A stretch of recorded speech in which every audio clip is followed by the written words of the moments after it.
Mes chers amis, je choisis d'ouvrir cette journée de communication politique par une écoute analytique et critique d'une interview que vient de délivrer M. Charles Blé Goudé, président du COJEP, homme politique de Côte d'Ivoire, sur France 24. Ce n'est pas parce que l'interview est très importante, mais c'est parce que, en fait, les enjeux qui sont évoqués dans cette interview, eux, ils le sont. Il s'agit en fait de la souveraineté de la Côte d'Ivoire et donc de l'Afrique. Il s'agit de la paix, de la sécurité des Ivoiriens à l'orée de l'année 2025, qui, comme on le sait, est une année électorale. Et depuis plusieurs décennies en Côte d'Ivoire, les années électorales sont les années dangereuses. Donc, en tant que serviteur de l'Afrique des libertés, par ailleurs fils adoptif de la Côte d'Ivoire, nous veillons sur la Côte d'Ivoire comme on veille sur du lait sur le feu. Et les différentes prises de parole sont l'occasion pour nous de continuer à anticiper sur les dangers encourus par cette grande nation africaine. Notre terre bien-aimée de Côte d'Ivoire, que je salue. Que je salue de Korogo à Boasso, d'Aboasso à Man, de Man à Boaké, de Boaké à Zouenoula, de Zouenoula à Odiéné, d'Odiéné à Yamoussoukro, de Yamoussoukro à Ferkessédougou, de Ferkessédougou à Divo, de Divo à Gagnoa, de Gagnoa à Daloa, de Daloa à Sikensi, de Sikensi à Dabou. Cette Côte d'Ivoire que je connais par cœur depuis maintenant bientôt 30 ans de ma vie. On ne peut pas laisser ce pays à chaque fois comme cela, être exposé aux flammes par l'inconséquence de certains de ses fils. Voilà pourquoi je me penche sur cette interview de Charles Blé Goudé, parce que cette interview cache des informations utiles pour comprendre les plans d'Alassane Dramane Ouattara et les plans de la France-Afrique contre la Côte d'Ivoire, par extension contre l'Afrique. La raison pour laquelle je commande cette interview, c'est que cette interview est révélatrice d'informations que certains d'entre vous pourraient ne pas voir. Je vais aider ceux qui suivent cette conférence à bien voir les informations cachées. Révélées entre les lignes des propos de Marc Perelman et de Charles Blé Goudé, deux complices, qui se sont entendus sur ce qu'ils vont dire avant même de commencer à se parler. Car en fait, dans cette émission, vous entendrez deux voix complices. D'ailleurs, Charles Blé Goudé appelle le journaliste par son prénom. Même si le journaliste essaie de maintenir une certaine distance, Charles Blé Goudé tient à montrer que Perelman, c'est son gars. Donc il appelle Marc. Histoire de dire, on s'est entendu. Tu sais ce que je dois dire et tu sais ce que tu dois me demander. N'est-ce pas? C'est une interview qui, en fait, est basée sur une connivence. Seuls ceux qui ne se contentent pas d'entendre et qui font l'effort d'écouter, car écouter, c'est saisir le non-dit de ce qui est dit, vont se rendre compte de cette connivence. Et je vais vous aider, non pas à entendre simplement l'interview, mais à l'écouter. Alors, la méthode que nous allons employer ici consiste à faire écouter, à faire entendre l'interview, et à la faire écouter en la commentant étape par étape. C'est-à-dire que je lance l'interview, vous l'entendrez en audio, et de temps en temps, j'interromprai pour analyser la séquence. Et pour montrer ce qui est caché derrière ce que vous avez entendu.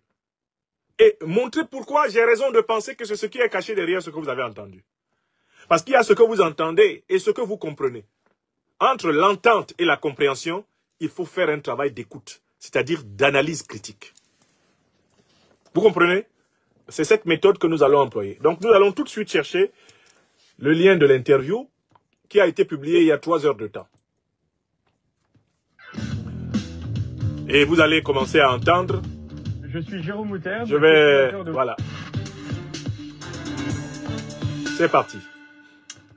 Bonjour et bienvenue dans Tête à Tête, l'émission de grandes interviews de France 24. Notre invité aujourd'hui est Charles Blé Goudé, c'est le président du Congrès panafricain pour la justice et l'égalité des peuples, le COJEP.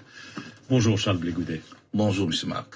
Alors, vous êtes ancien ministre de la Jeunesse de Laurent Gbagbo. Vous avez été inculpé, incarcéré 5 ans par la Cour pénale internationale en raison de votre rôle présumé dans la crise post-électorale 2010-2011. Vous avez été acquitté et vous êtes rentré en Côte d'Ivoire il y a 2 ans. Alors, donc, je m'arrête là déjà pour dire que, vous voyez, Marc Perelman commence la présentation de Charles Blé Goudé. Et lors de cette présentation, il lui fait un cadeau que France 24 ne faisait jamais à France Blé Goudé.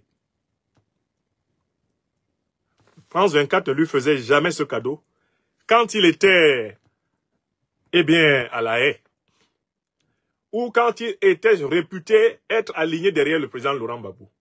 Quel est le cadeau que Perelman vient de faire à Blé Goudé dans cette présentation?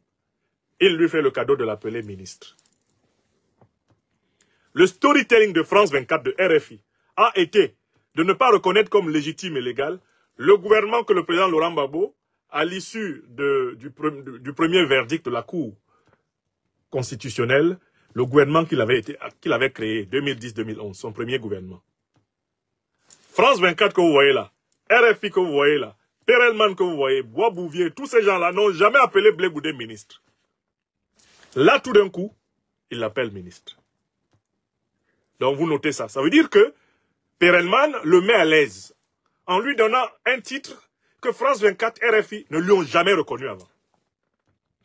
La question qu'on doit se poser ici, c'est pourquoi Perelman appelle maintenant Blé Goudé ministre. Mais parce que Blé Goudé va jouer un rôle intéressant pour la France-Afrique, représenté par Perelman. Donc on peut le flatter, on peut lui donner des titres qu'on ne lui reconnaissait pas avant, histoire de le légitimer davantage par rapport au rôle qu'il va jouer dans la séquence en préparation pour conserver les intérêts de la France-Afrique dans la sous-région ivoirienne. Est-ce que vous voyez? On a commencé à écouter l'interview. Certains l'avaient entendu. Maintenant, vous allez écouter. La suite. Alors, dans 1 an, Charles Blé Goudé, l'élection présidentielle, la mère de toutes les élections, doit se tenir en Côte d'Ivoire. En ce moment, il y a une révision de la liste électorale. Est-ce que, pour vous, c'est un moment important et est-ce que vous êtes satisfait des conditions dans lesquelles cette révision se déroule? C'est un moment important en ce sens qu'il faut capter le maximum d'Ivoiriens en âge de voter pour qu'ils puissent s'inscrire sur la liste électorale. Ce qui n'est pas normal qu'une minorité. Bon, je sais que Charles Blé Goudé n'est pas très fort en langue française et que c'est pas un homme très cultivé, c'est vrai. Mais quand il utilise un verbe comme capter le maximum d'Ivoiriens, c'est très grave de la part d'un homme politique. Est-ce qu'on doit capter les citoyens? Je rappelle que la notion de capter, qui est synonyme de capturer, est une manière d'emprisonner les gens, de prendre les gens en otage. On ne capte pas les citoyens. On peut peut-être les captiver. On peut captiver, c'est-à-dire en attirant leur attention. Mais on ne capte pas les citoyens. Les citoyens sont des sujets libres. Ce sont des personnes qui sont supposées disposer de la liberté de conscience, du libre arbitre, et qui doivent pouvoir choisir en âme et conscience. On ne capte pas les citoyens. Le simple fait que Blé Goudé parle des Ivoiriens comme des êtres qu'on doit capter indique qu'il appartient donc à la stratégie de la capture des Ivoiriens. Il est là pour capturer les Ivoiriens, pour les capter, non pas pour les respecter comme des sujets dignes. Il est engagé dans un plan ayant pour but de prendre à nouveau la Côte d'Ivoire en otage. D'où ce n'est pas simplement un lapsus lingué, mais c'est un lapsus psychanalytique révélateur de l'inconscient de Blé Goudé. Il est associé au plan de capture de l'État de Côte d'Ivoire qui a été fomenté par son nouvel oncle, Alassane Dramane Ouattara. Et c'est ce plan-là qui déteint sur le vocabulaire blégoudéen. Blé Goudé parle de capter les Ivoiriens. Vous avez bien entendu? Capter. Un homme politique qui dit il s'agit de capter les Ivoiriens. Je fais reculer un peu, parce que certains auraient pu laisser passer. Allez-y. C'est un moment important en ce sens qu'il faut capter le maximum d'Ivoiriens en âge de... C'est exactement ce que les négriers voulaient, hein? Capter le maximum de nègres. C'est exactement ce que les colons voulaient, hein? Capter le maximum de colonies. C'est exactement ce que les néocolons, les impérialistes veulent, hein? Capter le maximum de pays africains. C'est ce que font les valets du néocolonialisme. et de l'impérialisme. Il cherche à capter les gens. Alors qu'un être humain, on ne le capte pas. On ne capte pas une personne. Dites à Blé Goudé que le verbe capter, il se dit pour les choses. On capte une antenne. On ne capte pas un homme. On ne capture pas. Un être humain n'est pas une bête. À moins que, bon voilà, on l'utilise pour les grands criminels qui sont en fuite, on peut parler de leur capture. Mais à la base, on ne capte pas un homme. Un homme n'est pas une antenne relais, là. Blé Goudé. Un homme n'est pas un magnétophone. Pour qu'on puisse le capter. Un homme n'est pas une onde radio. L'usage du verbe capter dans la bouche de Blé Goudé est le signe qu'il fait justement partie du plan. Le plan qui vise à prendre le peuple ivoirien en otage de la Ouattari. Le plan de son oncle Alassane Dramane Ouattara. Laissons-le continuer. Voter pour qu'il puisse s'inscrire sur la liste électorale. Parce qu'il n'est pas normal qu'une minorité décide pour tout le monde. C'est pourquoi nous encourageons les Ivoiriens à se mobiliser massivement, quel que soit leur parti politique, à aller s'inscrire sur la liste électorale. Deuxièmement, vous me demandez si je suis satisfait des conditions de l'élection. Non. C'est pourquoi au sein de l'opposition, nous demandons une réforme profonde de la commission électorale indépendante qui puisse nous garantir une élection transparente. C'est pas le cas? Non, je ne crois pas. Parce que il y a des gens qui sont frauduleusement inscrits sur la liste électorale. Et les preuves existent. Deuxièmement, cette commission électorale, à mon avis... Je vous fais remarquer que quand il faut parler en opposant, il bégaye. Il faut comprendre, hein, quand il faut parler en opposant, là, il est en train de réciter la dictée de l'opposition. Ce que les coalitions de l'opposition disent depuis plusieurs années en Côte d'Ivoire, c'est ce qu'il est en train de réciter. Mais je vous fais observer qu'il est très prudent quand il lui faut parler en opposant. Pourquoi? Pourquoi bégaye-t-il? Il bégaye parce qu'il a peur d'énerver Ouattara. Ouattara qui l'a envoyé dans cette opposition, puisque désormais il est le neveu de Ouattara et que Ouattara est son oncle. Donc, pour faire semblant d'être opposant, Blé Goudé répète la vulgate de l'opposition, mais du bout des lèvres. Voilà pourquoi il bégaye. Oui, même son bégaiement est un langage. Cet individu-là, que nous connaissons pour l'observer depuis très longtemps, depuis le temps de la fac, il n'est pas bègue pour rien. Quand il commence à bégayer, ça veut dire qu'il veut cacher quelque chose ou dire autre chose. Voyons comment il est mal à l'aise quand il dénonce les vices du système électoral de son oncle, Alassane Dramane Ouattara. Écoutons-le. De ce que je constate, est source de conflit. Les partis politiques qui sont en compétition sont au sein de la commission électorale pour organiser les élections. Nous proposons qu'il faut les sortir et confier l'organisation des élections à des gens qui sont neutres, à des gens qui sont des techniciens. Ce qui pourrait mettre en confiance tous ceux qui veulent aller en compétition pour diriger la Côte d'Ivoire. Pour ne plus que jamais, l'élection fasse peur. Alors, il y a quelques personnes importantes qui ne sont pas sur les listes électorales. Il y a votre ancien mentor, Laurent Gbagbo, il y a vous-même, il y a Guillaume Soro, en raison de condamnation en justice. Hein. Dans votre cas, il y a toujours au-dessus de votre tête une peine de 20 ans de prison pour les faits dont on parlait de 2010-2011, pour lesquels la CPI vous a acquitté. Ça veut dire que, comme vous n'êtes ni gracié ni amnistié, vous ne pouvez pas être candidat à l'élection présidentielle. Vous venez de dire vous-même tout de suite que j'ai été conduit devant la Cour pénale internationale pour que ma responsabilité dans la crise post-électorale en Côte d'Ivoire soit située. Elle a été définitivement située. J'ai été acquitté en première instance. Ensuite, mon acquittement a été confirmé par la Chambre d'appel de la Cour pénale internationale. Est-ce que c'est normal que pour ces mêmes faits, je sois encore condamné? Que fait-on du principe de droit ne bis idem? Je ne peux pas être condamné ni poursuivi. Non, là je m'arrête encore. Là, on doit corriger le camarade Charlie. Le principe de droit dit ne bis in idem ou non bis in idem. Voilà la formule consacrée. Quand on veut jouer à quelqu'un qui a une certaine culture latine, il faut s'exprimer précisément. Ne bis idem n'existe pas en droit. Charles Blé Goudé, Jean du Cogep, dites cela à Charles Blé Goudé, ne bis idem n'existe pas en droit. Ce qui existe en droit, c'est non bis in idem. On peut encore dire ne bis in idem. Il faut bien séparer in, idem. Ce qui veut dire qu'on ne peut pas être condamné pour la même affaire 2 fois. Qu'on ne peut pas être jugé et condamné pour la même affaire 2 fois. Le principe du non bis in idem. Donc, notre Charles Blé Goudé, même quand il veut jouer à l'homme cultivé, eh bien, il produit des échauffourées avec des notions élémentaires du droit pénal. Ni puni pour les mêmes faits pour lesquels j'ai été déjà jugé. Aucun tribunal dans ce monde ne peut encore me juger. Je demande qu'on ouvre le jeu politique. Parce que je veux diriger mon pays un jour. Je veux participer au jeu politique un jour. Je demande qu'on puisse mettre en place un état de droit. Qu'on ne joue pas avec les règles.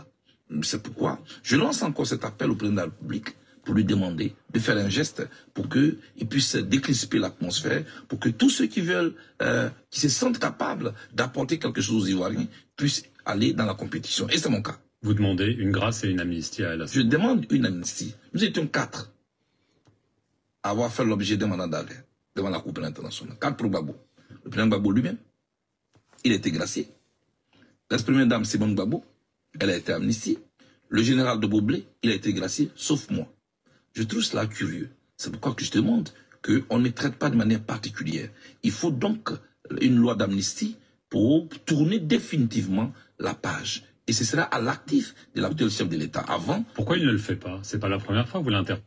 Bon, bien sûr, Charles Blé Goudé donne du président de la République, du chef de l'État Alassane Dramane Ouattara, tout en sachant très bien qu'il n'a jamais été élu. En 2020, à la tête de la Côte d'Ivoire, son machin qu'il a organisé avec KKB, c'est pas une élection. Il s'agissait d'une reconduction forcée au prix du massacre de plus de 200 Ivoiriens, au prix de la décapitation de Nguessan Kwaku Toussaint en novembre 2020 à Daoukro. Charles Blé Goudé sait très bien qu'Alassane Ouattara n'a pas été élu. Mieux, Charles Blé Goudé fait semblant d'ignorer que la Constitution ivoirienne, en ses articles 55 et 183, interdisait le 3e mandat de Ouattara. Donc vous voyez quelqu'un, il lui donne du chef de l'État, du président de la République, sur quelle base? Il a obtenu ces fonctions-là par la violence, par le coup d'État constitutionnel, par le coup d'État civil. C'est ce qu'il a fait. Et donc ce sont des notions qu'on ne doit même pas utiliser à propos d'Alassane Dramane Ouattara facilement. Il ne faut pas le lui accorder facilement. C'est un président illégitime. C'est un président illégal. C'est même un président allégal. Alassane Ouattara est allégal au sens où il ne respecte même pas les normes de la légalité à laquelle l'État de Côte d'Ivoire a adhéré. Des décisions de la Cour africaine des droits de l'homme, il ne les respecte pas. Les décisions de la Cour pénale internationale, il ne les respecte pas. Il ne respecte pas les décisions qui, pourtant, appartiennent à des juridictions supérieures aux juridictions ivoiriennes, en vertu des protocoles signés par l'État de Côte d'Ivoire. Non, Charles Blé Goudé pense que, finalement, la justice en Côte d'Ivoire dépend d'un homme qui n'a aucun respect pour la justice. Il essaie de présenter Alassane Dramane Ouattara comme quelqu'un qui aurait des solutions à la crise politique ivoirienne, alors qu'Alassane Dramane Ouattara est justement le problème. Il n'a pas de solution, il est le problème.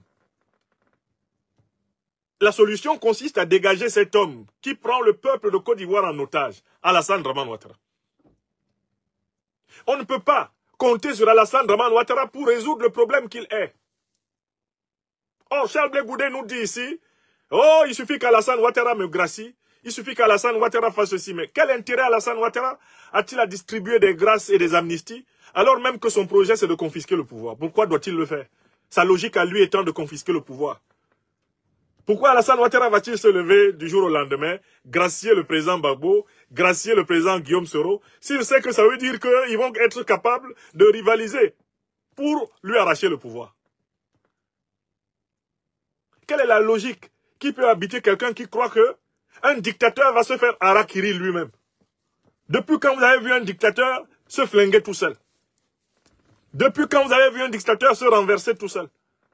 Depuis quand vous avez vu un dictateur renoncer à un rapport de force qui a son avantage? Jamais dans l'histoire des dictatures, un dictateur ne renonce à un rapport de force qui lui est avantageux. Seuls des rapports de force qui ne sont pas avantageux aux dictateurs les obligent et progressivement les contraignent à se soumettre justement aux conditions du nouveau rapport de force. Alassane Ouattara n'est pas un homme que l'on peut faire changer par sa volonté propre. Il n'a aucune volonté propre de bienveillance, de service commun. Il n'a aucune volonté propre de justice, de vérité. Il n'a aucune volonté propre de servir l'intérêt général des Ivoiriens. Il y a 40 ans de carrière politique de Ouattara sous nos yeux pour en attester. Or, Charles Blé Goudé vient nous dire ici que tout dépend d'Alassane Dramane Ouattara.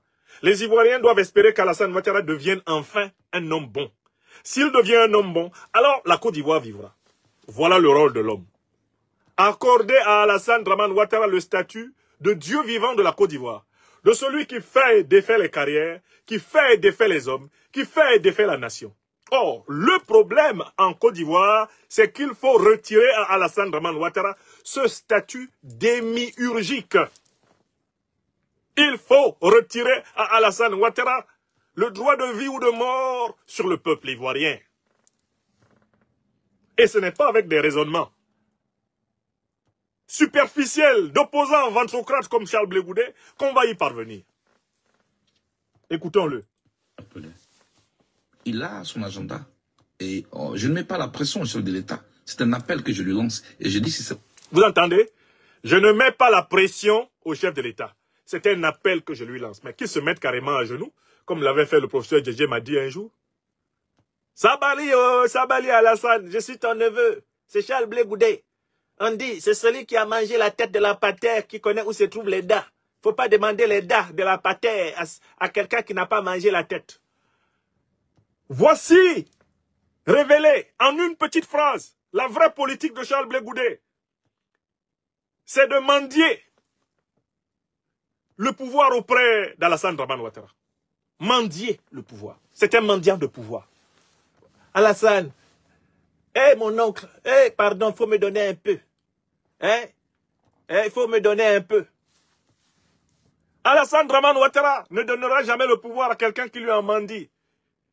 Il ne donnera jamais le pouvoir à personne parce que c'est un dictateur, c'est un pervers narcissique qui ne pense qu'à lui, agrandir, renforcer, consolider son pouvoir. C'est un dictateur invétéré, inguérissable. Charles Blé Goudé dit, réécoutons-le. Qu'est-ce qu'il dit? Allez-y, Blé Goudé, parlez là. D'amnistie pour tourner définitivement la page. Et ce sera à l'actif de l'actuel chef de l'État. Avant... Pourquoi il ne le fait pas? C'est pas la première fois que vous l'interpellez. Voilà, pourquoi il ne le fait pas? Son agenda.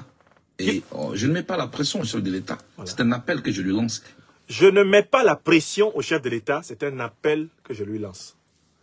Combien de fois Alassane Ouattara a répondu à un appel? Alassane Ouattara n'agit que sous pression.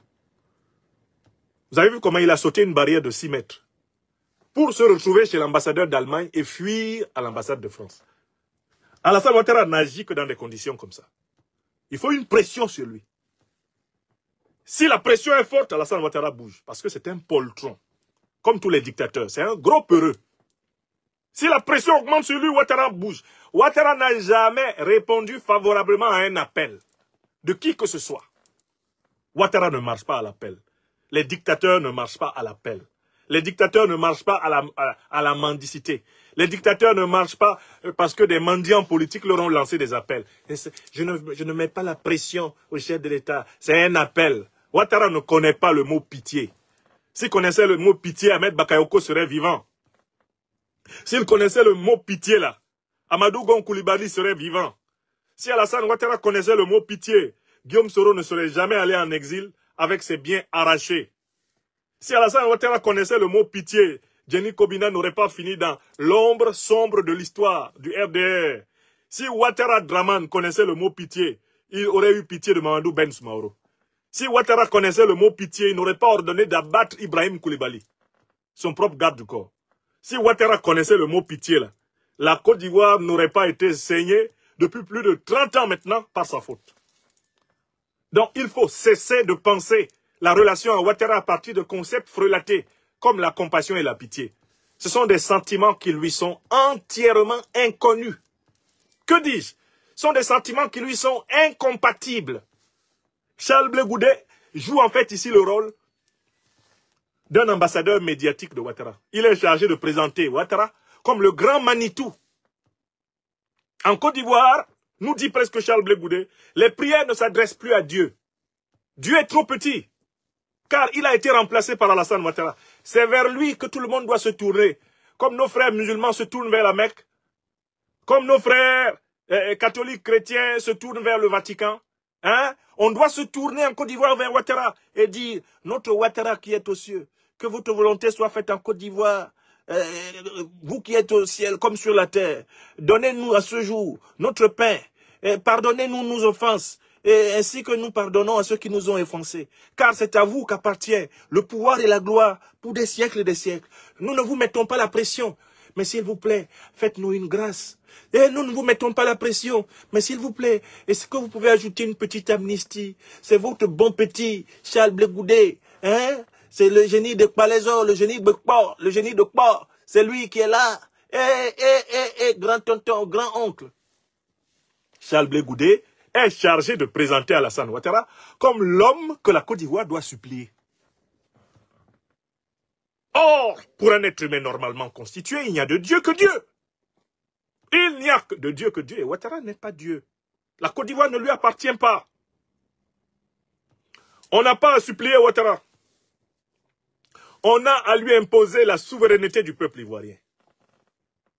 On n'a pas à supplier Ouattara Draman, le satrape reptilien venu de Sendou pour troubler la paix des Ivoiriens et ayant renié notre belle terre burkinabé de Sendou pour tenter de troubler toute l'Afrique avant d'être bientôt dégagé. Il faut le soumettre à la volonté du peuple. Ouattara n'est qu'un homme. Nous ne sommes tous que des hommes, des mortels passagers. Le peuple est plus grand qu'un individu. Pour qui se prend-il? Pour que tout le monde se mette là. Pardon, papa Alassane. Pardon, une petite amnistie. Regarde, c'est ton fils Blé Goudé, regarde-moi, tu m'as pas reconnu. Ça me rappelle les supplications que les gars faisaient à la cour de récréation dans mon enfance. Parfois, on manquait d'eau au robinet de l'école. L'eau de robinet est venue un peu tard. Quand l'eau manquait, tout le monde venait avec une petite gourde comme ça. Mais il faisait tellement chaud qu'à un moment donné, en fait, tu avais fini ton eau. Et le seul gars dans la classe ou dans la cour qui avait une gourde d'eau, la seule fille qui avait une gourde où il y avait encore de l'eau, tous les élèves qui le connaissaient s'agglutinaient autour de lui. Et j'ai jamais oublié comment les gars, ils avaient la dernière parade pour que tu lui donnes un peu de ton eau dans le capuchon de ta bouteille. Il te montre son visage. Il dit, tu m'as pas reconnu? Regarde-moi, c'est moi ton ami. Ton ami de tous les jours. Touche mon visage, c'est moi. Mais j'ai l'impression que Blé Goudé, c'est comme ça qu'il se comporte avec Ouattara. Papa Alassane, c'est moi. Regarde. Tu m'as pas reconnu. C'est Blé Goudé. Blé. L'homme au matelas à la casquette. C'est moi. Et tu m'as pas reconnu? Tonton Alassane, ton neveu. Faut me regarder. Regarde ma calvitie. Tu n'as pas reconnu ma calvitie là? C'est moi. Pardon. Ça me rappelle ces scènes-là de l'école primaire. Quand l'eau manquait dans la cour, ou quand toi tu viens avec un gros pain bien chargé comme ça, avec le haricot et la viande dedans, tes amis sont autour de toi. Voilà, et tant que le pain là n'est pas fini, personne ne bouge. Et puis, il ne te demande pas beaucoup, hein. Chacun demande toujours un peu. Quand il finit, il revient. Un peu, finalement, dans le pain là, toi-même, tu n'as rien. Dans ta gourde d'eau, tu n'as rien. Toi aussi, tu commences à avoir soif comme tout le monde. Et tu cours avec tes camarades pour aller attraper celui qui en a aussi. Lui dit, regarde-moi, c'est moi ton ami, c'est moi qui t'avais donné hier. Regarde. Tu m'as pas reconnu. Regarde, donne-moi une goutte. Une goutte, s'il te plaît. J'espère que vous avez connu cette scène dans nos écoles primaires en Afrique, où il manquait souvent, malheureusement, l'eau. Et il faisait chaud. Il fait chaud. Sur la route de l'école, parfois à la récré, c'est dur. Parfois, alors, si l'eau n'est pas encore installée dans l'école, et que l'eau est dans les bidons, tout est déjà bu. Celui qui a une bouteille. Alors les camarades qui possédaient des bouteilles d'eau glacée, non mais c'était des rois. C'était des rois. Tu avais une nuée de gens autour de la personne qui a une bouteille d'eau glacée là. Et la personne servait l'eau dans le capuchon. Le bouchon là. Il te donne une gorgée. Et la gorgée te donne encore plus soif. Mais Blé Goudé me rappelle ces gens-là, ces camarades qu'on avait dans la cour. Il y a des gars qui étaient très forts pour ça. Pendant les 15-20 minutes de la récréation, il fait le tour de tous ceux qui ont de l'eau, qui ont du pain. Et il récupère des petits morceaux. Il a bien fait sa récréation comme ça. Blé Goudé. C'est des gars terribles de la cour de récréation. Regarde-moi. Je ne te mets pas la pression, hein. Je ne te mets pas la pression, Papa Alassane. Papa Alassane, c'est un appel. Un appel. Un appel de fond, pardon, un appel du fond du cœur. C'est un appel du fond du cœur, Papa Alassane. Un appel de fond, non, pardon, un appel du fond du cœur. Il faut me donner un peu, Papa Alassane. C'est moi. Est-ce que c'est à cela que la politique doit être réduite en Afrique? Ah bon? Un pays entier comme la Côte d'Ivoire doit être en train de se régler sur les humeurs d'Alassane Ouattara pour vivre? Blé Goudé est vraiment navrant. La suite.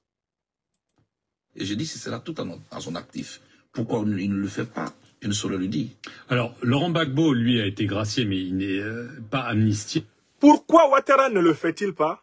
Blé Goudé dit qu'il ne saurait le dire. C'est-à-dire qu'il applique à Ouattara cette parole des Écritures qui dit que les voies du Seigneur sont insondables. Comment Blé Goudé peut dire qu'il ne sait pas pourquoi Ouattara n'a pas accordé la grâce? Pourquoi Ouattara lui a donné 20 ans de prison, 20 ans à Guillaume Soro, 20 ans à Simone Gbagbo, 20 ans à Laurent Gbagbo. Lui, il ne sait pas pourquoi Ouattara a donné. Et il est opposant, pourquoi? Pourquoi il s'oppose? Puisque les voies du Seigneur Ouattara sont insondables. On ne sait pas pourquoi il fait ça. Mais nous savons pourquoi Alassane Ouattara refuse de donner la grâce et l'amnistie à ses victimes. Nous savons qu'il refuse parce qu'il refuse de quitter le pouvoir. Il sait que dans une compétition électorale, face à Laurent Gbagbo, Guillaume Soro, lui, Alassane Ouattara, ne peut pas gagner. Il a mis en place ces condamnations pour empêcher le maximum de ses rivaux sûrs de le battre réellement aux élections.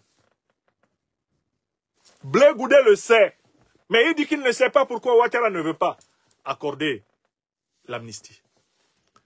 Donc Blé Goudé nous dit, les voix d'Alassane Draman Ouattara sont insondables comme les voix de Dieu. Parce qu'il est écrit dans les Écritures. Les voix du Seigneur sont insondables. Blé Goudé nous dit quoi? Réécoutons-le. Je vous ai dit, il faut prendre l'habitude d'écouter. Ne vous contentez pas d'entendre. Réécoutons bien comment Blé Goudé décrit la pensée de Ouattara. L'interpellait. Il a son agenda. Et je ne mets pas la pression au chef de l'État. Surtout C'est un pas. appel que je lui lance. Et je dis, si c'est là tout en son actif, pourquoi il ne le fait pas? Ouais. Je ne saurais le dire. Ah, il saurait Alors, pas le dire. Laurent Gbagbo, lui, a été gracié, mais il n'est pas amnistié, donc il ne peut pas se présenter, mais il a d'ores et déjà déclaré sa candidature au mois de mai. Vous, quelques jours plus tard, devant vos militants à Yamoussoukro, vous avez déclaré que 2025 ne se passera pas sans nous, je suis prêt pour gouverner la Côte d'Ivoire. Mais il y a quand même une chose qui manque, Charles Blé Goudé. Il y a des déclarations d'intention, mais il n'y a pas de déclaration de candidature. Est-ce que vous allez être, oui ou non, candidat en 2025? Il semble que vous esquiviez la question. Non du tout. Alors, 10 jours avant les élections au Sénégal, l'actuel Premier ministre Ousmane Sonko était un prisonnier. L'actuel président du Sénégal, M. Diomaye Faye, était un prisonnier. 10 jours après, l'un s'est retrouvé à la primature, l'autre à la présidence de la République. Mais ils ont Je ne été suis pas candidats. pressé, mais je suis déterminé. Vous allez être candidat? C'est mon intention. Je n'ai jamais caché mon ambition pour diriger la Côte Quand d'Ivoire. allez-vous déclarer cette candidature? Lors d'une convention que mon parti va organiser. Déjà le 23 novembre 2024 prochain, nous nous retrouvons à Gagnoa pour célébrer les deux ans de mon retour. À cette occasion, la date de la convention du COJEP sera connue. Et c'est au cours de cette convention que nous allons désigner celui qui va porter les couleurs du COJEP. Je souhaite que ce soit moi. Donc vous allez être candidat à l'élection présidentielle.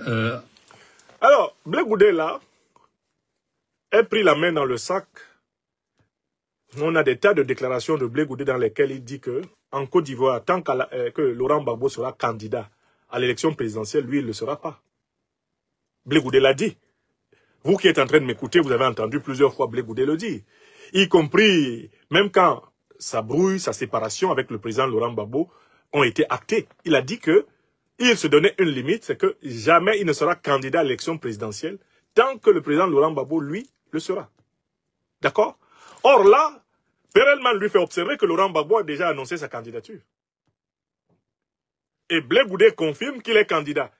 Et il a choisi de tenir le congrès de son mouvement où? À Gagnoa. Laurent Gbagbo est né où? À Gagnoa. Donc vous avez bien compris que Blé Goudé est chargé de donner l'impression que Laurent Gbagbo n'est pas l'homme politique le plus populaire à Gagnoa. Il est chargé de tenter de diviser l'électorat pro-Laurent Gbagbo. Sinon, Gagnoa, que je sache, c'est pas tout à fait exactement la ville de naissance de Blé Goudé. il pourrait faire ça dans son village, là où il est né. Je crois qu'il est né à Krogbobo, pas très loin de là, c'est vrai. C'est dans la même région. Mais enfin, il choisit Gagnoa.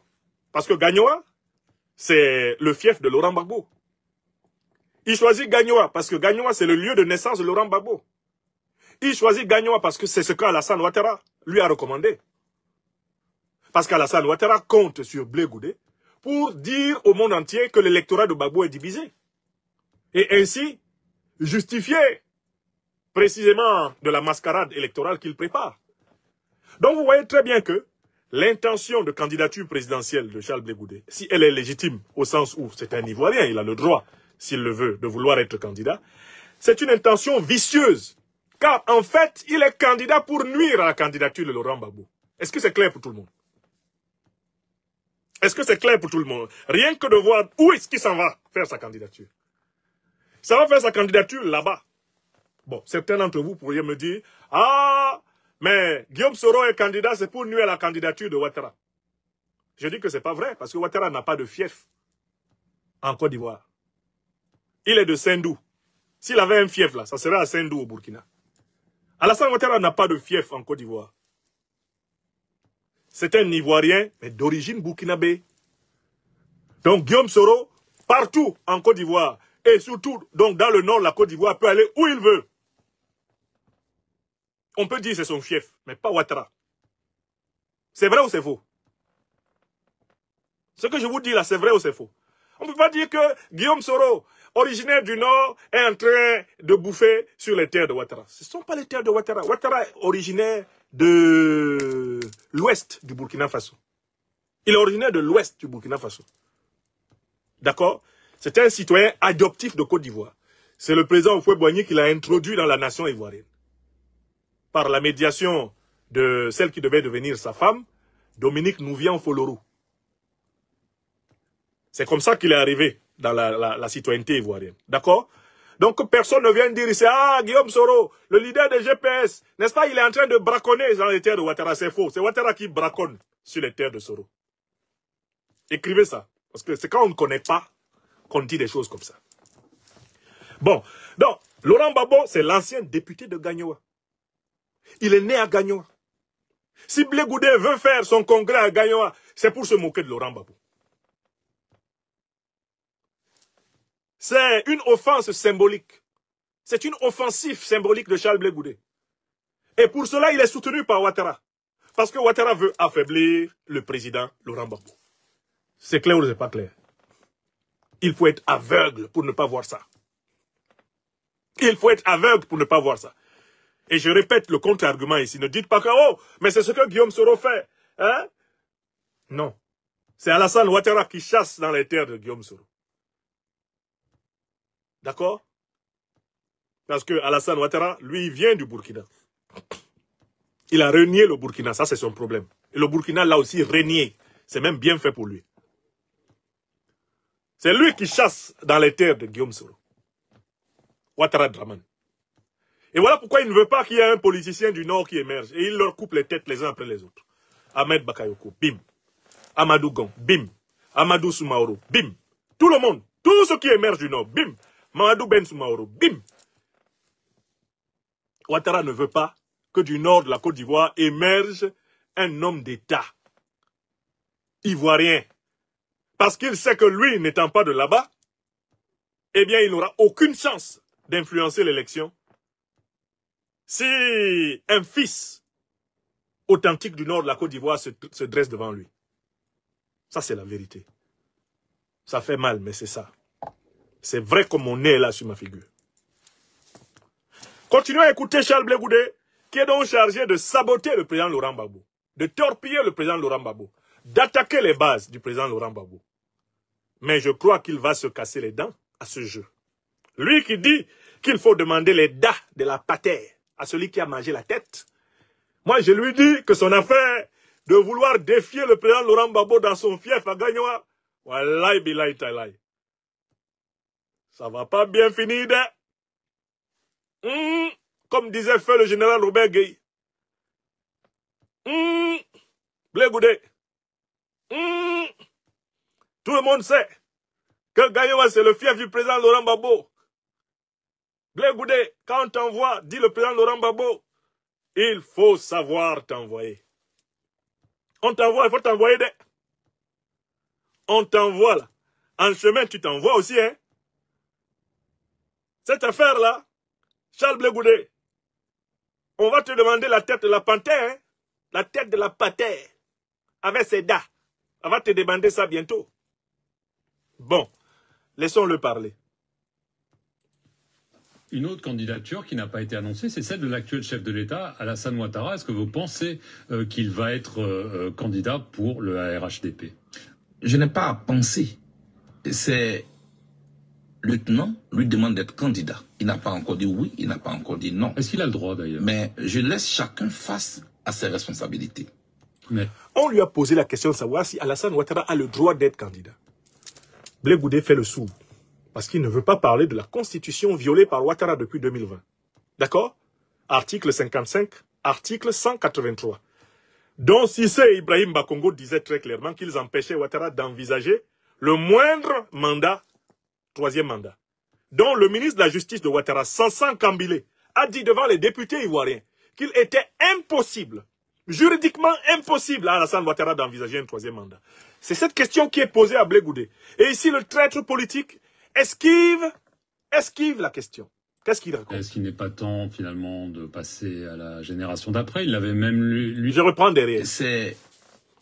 Le lieutenant lui demande d'être candidat. Il n'a pas encore dit oui, il n'a pas encore dit non. Est-ce qu'il a le droit, d'ailleurs? Mais je laisse chacun face à ses responsabilités. Voilà. On lui demande si Alassane Ouattara a le droit d'être candidat. Charles Blé Goudé dit qu'il laisse chacun face à ses responsabilités. Donc finalement, Charles Blé Goudé est pour une compétition allégale, illégale. C'est une compétition inconstitutionnelle, inconstitutionnelle. En fait, pour Charles Blé Goudé, la politique ivoirienne se décide en dehors de la loi.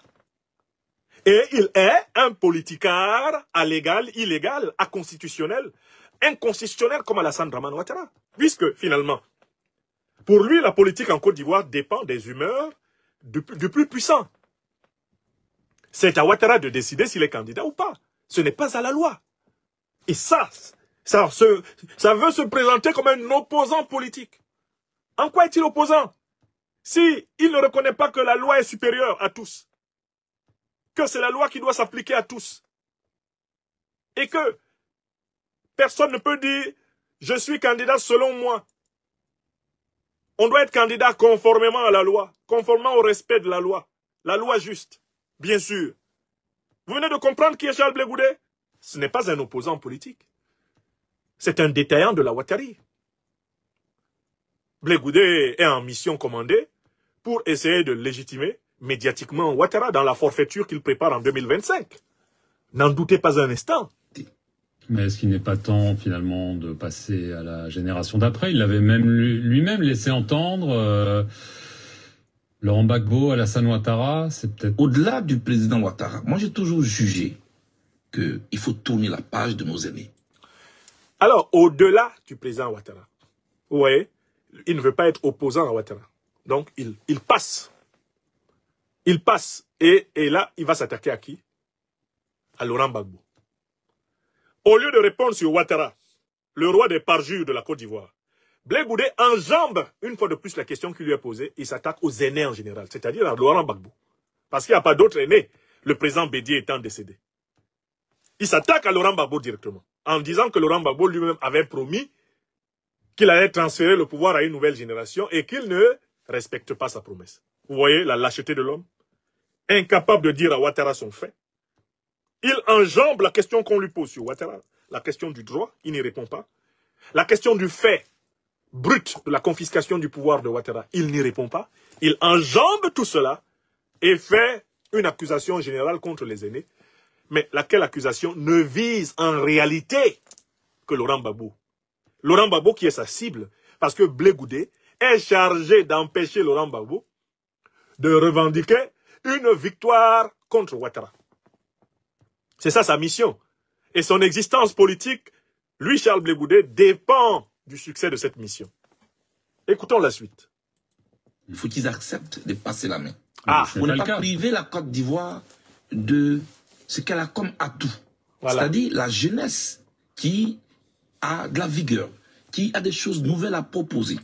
Alors ça, c'était un argument creux.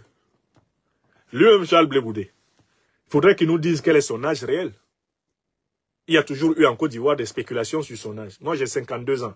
Mais Blé Goudé, est-ce qu'il est sûr qu'il a 52 ans?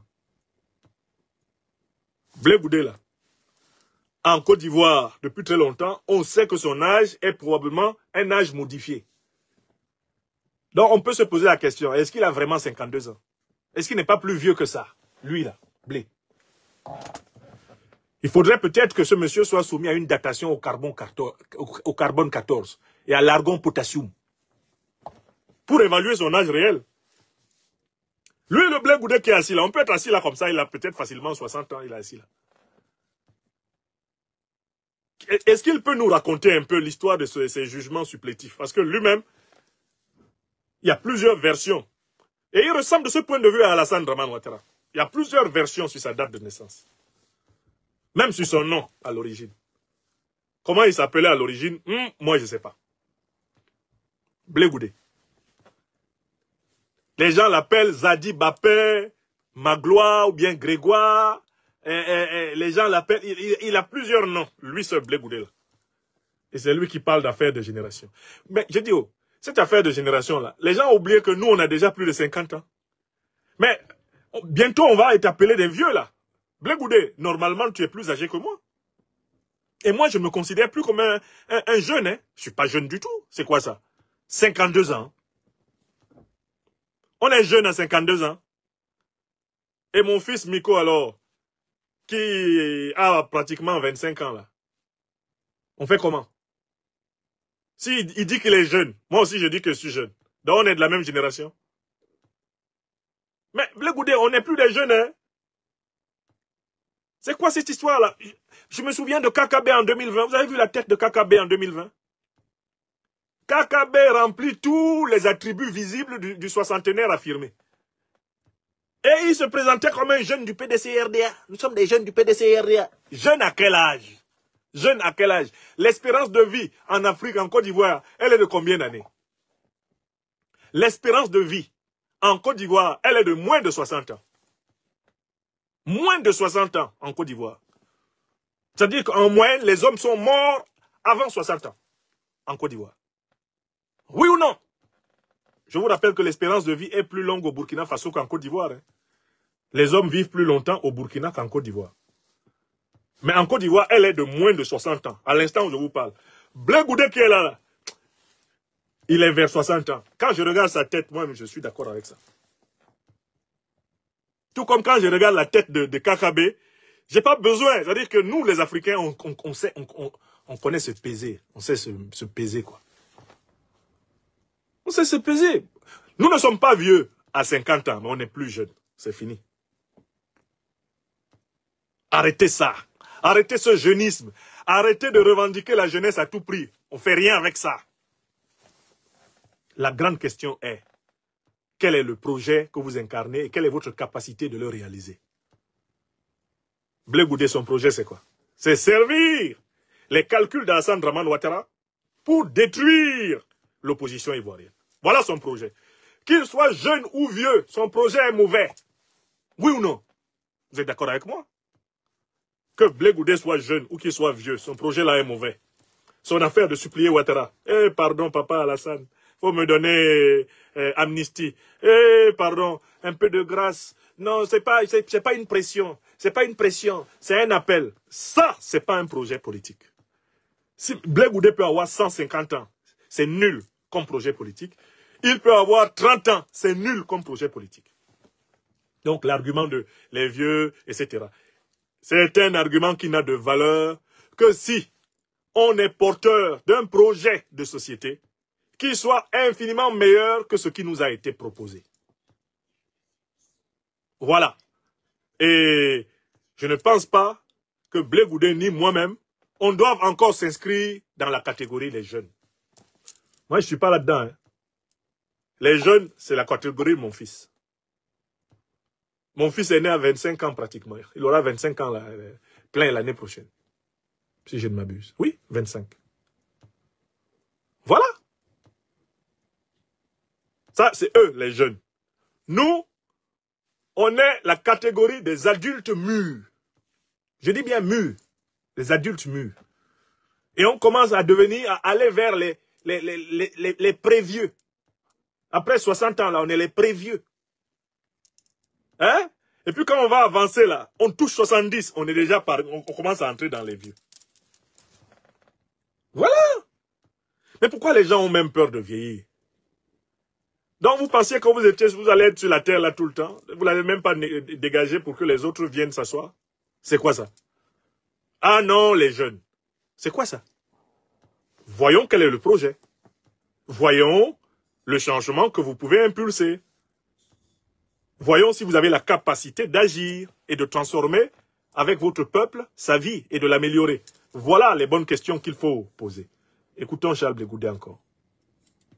Qui peut faire la compétition avec le reste du monde. Nelson Mandela a fait 4 ans au pouvoir. 1, 2, 3, 4. Quand on parle de l'histoire de l'Afrique du Sud, elle se confond avec Nelson Mandela. Pas par la longévité de son pouvoir, mais par le fait que son passage au pouvoir a été bref. Et il est rentré dans l'histoire. Moi, je souhaite que nos aînés acceptent que nous sommes à la fin d'un cycle. Mais c'est à eux de voir. Visiblement, ils n'ont pas le même avis que vous. L'opposition tente de créer une sorte de plateforme commune. Alors, il y a 2 initiatives, hein, l'une menée par le Parti des peuples africains Côte d'Ivoire, le PPACI de Laurent Gbagbo, l'autre qui est plutôt à l'initiative de son ex-épouse Simone Eyivé Gbagbo. Je crois comprendre qu'il y a une délégation du parti du président Laurent Gbagbo qui est venu vous voir pour voir si vous pourriez participer à son initiative, ou est-ce que vous êtes plutôt de son côté ou du côté de son ex-épouse là-dedans? Non, je suis de mon côté moi-même et du côté de la Côte d'Ivoire. Ici, ce qu'il faut savoir, c'est que depuis plus d'1 an, l'ex-première dame Simone Eyivé Gbagbo, président du MGC... Alors, comment il peut dire qu'il est de son côté lui-même et du côté de la Côte d'Ivoire alors qu'il a déjà dit qu'il était le neveu de Ouattara? Tout d'un coup, il n'est plus le fils de Gbagbo et de maman Simone. Il n'est plus leur fils. Avant, il disait qu'il était leur fils. Mais tout d'un coup, Blé Goudé, maintenant, il n'est plus du côté. Il n'est ni du côté de Simone Gbagbo, ni du côté de Laurent Gbagbo. Il est de son propre côté lui-même. Pourtant, celui qui dit qu'il est de son propre côté nous dit qu'il est le neveu de Ouattara. Blé Goudé. Au lieu de nous dire clairement, je suis du côté de Ouattara, comme ça c'est clair, il essaie de donner l'impression qu'il y aurait son côté à lui. Quel côté y a-t-il à lui? Le directeur du parti d'Alassane Dramane Ouattara nous a délivré de toute ambiguïté à ce sujet. Il s'appelle Ibrahim Cissé Bakongo. Citation d'Ibrahim Cissé Bakongo, directeur exécutif du RHDP. Il a dit ceci: Blé Goudé est avec nous, matin, midi et soir, nuit et jour. Voilà à peu près les propos rapportés du directeur du parti d'Alassane Dramane Ouattara, le RHDP. Blé Goudé ment quand il dit qu'il est de son propre côté. Car il a dit symboliquement qu'il était désormais le nouveau neveu d'Alassane Dramane Ouattara. Certes, maintenant, il n'est plus le fils du président Laurent Gbagbo, ni de madame Simone Eyivé Gbagbo. Mais maintenant, il est le neveu de Ouattara et il a été publiquement revendiqué par le parti au pouvoir comme étant un de ses satellites. Il a été publiquement revendiqué. Cissé Bakongo ne s'est pas caché.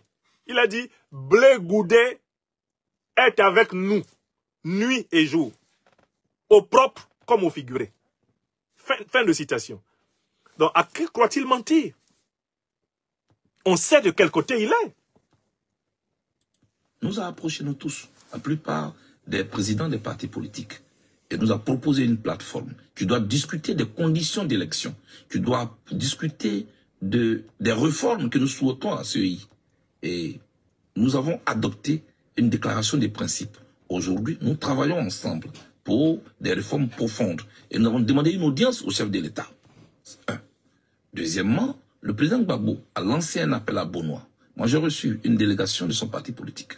Il a été déclaré publiquement qu'un document est en train d'être conçu pour nous donner le contenu de cet appel. Nous attendons. Nous ne pouvons pas répondre à un document que nous ne connaissons pas. Donc vous jugez quand même que l'approche de... Donc, Blé Goudé dit qu'il est dans l'approche avec Simone Gbagbo et il n'est pas dans l'approche avec Laurent Gbagbo. L'approche avec Simone Gbagbo est suspendue à une demande d'audience à Ouattara. C'est-à-dire que l'approche avec Simone Gbagbo ne va fonctionner que si Ouattara veut bien les recevoir. S'il ne veut pas les recevoir, ils font quoi? Mais ils font rien, puisque c'est une opposition de salon qui se prépare. Voilà des gens qui font tout un plan, et le plan est suspendu à une audience chez Ouattara. Mais Ouattara adore ça. Si c'est l'audience chez Ouattara que vous attendez, comme future étape de votre plan, désormais votre plan dépend de Ouattara. Le président Laurent Gbagbo, Génération et Peuple Solidaire, PPACI là, aucun plan ne dépend d'une audience chez Ouattara. Nous devons lutter, appeler le peuple ivoirien à se rassembler et à lutter pour contraindre Ouattara à laisser les Ivoiriens choisir librement leurs dirigeants. Aucune audience auprès de Ouattara ne peut être considérée comme un élément essentiel et incontournable d'un programme de lutte de libération d'un pays. Car dès lors que votre plan dépend de celui-même qui est l'ennemi de tout plan d'émancipation du pays, c'est un plan mort. Charles Blé Goudé montre très bien qu'il est partisan d'une opposition croupion à Ouattara et qu'il est opposé à une opposition de résistance contre Ouattara. Il y a deux oppositions qui se dessinent devant nous. Une logique d'opposition croupion et une logique d'opposition de résistance.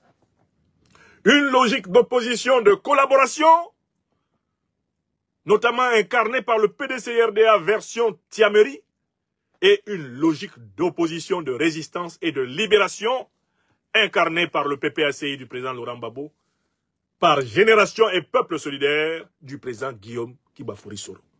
Blé Goudé a clairement choisi la logique d'opposition croupion, opposition collaboration, opposition reptilienne, opposition illisible, invisible, insaisissable, opposition ambiguë, opposition suppliante, mendiante. C'est cette logique qu'il a choisie. Et ce n'est pas cela l'opposition. En dictature, la véritable opposition, c'est l'opposition de résistance et de libération, l'opposition d'émancipation. Voilà la vérité. Simone et Yves Gbagbo semblent un petit peu mieux structurées que celle de Laurent Gbagbo, qui est peut-être une façon de se raccrocher. En tout cas, aujourd'hui, la majorité... Vous notez très bien que pour la France-Afrique, le fait que Mme Simone et Yves Gbagbo structure son opposition dans le cadre d'une sollicitation de l'écoute de Ouattara, c'est beaucoup plus intéressant. Pourquoi ça intéresse la France-Afrique, cette démarche? Parce qu'au final, c'est la volonté de Ouattara et de ses maîtres qui va s'imposer. Vous pouvez supplier Ouattara, vous pouvez obtenir des audiences avec lui. Mais pour lui, votre supplication prouve que c'est lui le chef. Et vos audiences seront simplement l'occasion pour lui de vous rappeler que le chef, c'est lui. Et le journaliste Marc Perelman de dire le choix de France 24. On aime bien la démarche de Mme Gbagbo, on aime bien la démarche de Blé Goudé. Mais il y a un autre mot que va lâcher Marc Perelman tout à l'heure. Marc Perelman va lâcher un mot. Je m'en voudrais que vous n'ayez pas écouté ça. Laissons-les parler. Des partis politiques de l'opposition, dont le PDCRDA, l'URD de Daniel Cavry, le MJ... On peut se demander aujourd'hui si le PDCRDA de Thiam est de l'opposition. D'autant plus que plusieurs cadres du PDCRDA, dont Thiam lui-même, demandent une alliance de gouvernement avec le RHDP. Nous avons des déclarations formelles de cadres du PDCI qui cherchent une collaboration, une alliance avec le RHDP d'Alassane Dramane Ouattara. Donc, Thiam n'est pas véritablement dans l'opposition. Thiam est en réalité dans une espèce de recherche de deal, de développement d'un deal avec Alassane Ouattara. Si Thiam a une très grande ambition en Côte d'Ivoire, c'est d'être le premier ministre de Ouattara. Et pour la plupart des oligarques du PDCI qui accompagnent Thiam, c'est-à-dire un groupe d'individus qui sont habitués à vivre du pouvoir depuis leur enfance. Parce qu'en fait, Thiam est encerclé, entouré essentiellement d'enfants gâtés de la bourgeoisie du PDCI, qui sont habitués à être dans le pouvoir, qu'il pleuve, qu'il vente ou qu'il neige. Parce qu'ils vivent dans le pouvoir et ils sont nés dans le pouvoir. Quand ils sont nés, leurs parents étaient au pouvoir. Ils ont grandi dans le pouvoir. Donc pour eux, quels que soient les changements politiques qu'il y a en Côte d'Ivoire, eux, ils doivent être dans le pouvoir.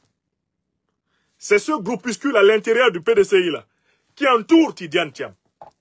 Alors que le PDCI, canal historique, c'est-à-dire le RDA, Rassemblement démocratique africain, qui a conservé sa mémoire révolutionnaire des années 40, 50, des années 60, ce PDCI-là ne se livrera pas à Ouattara. Voilà pourquoi je vous le dis tous les jours.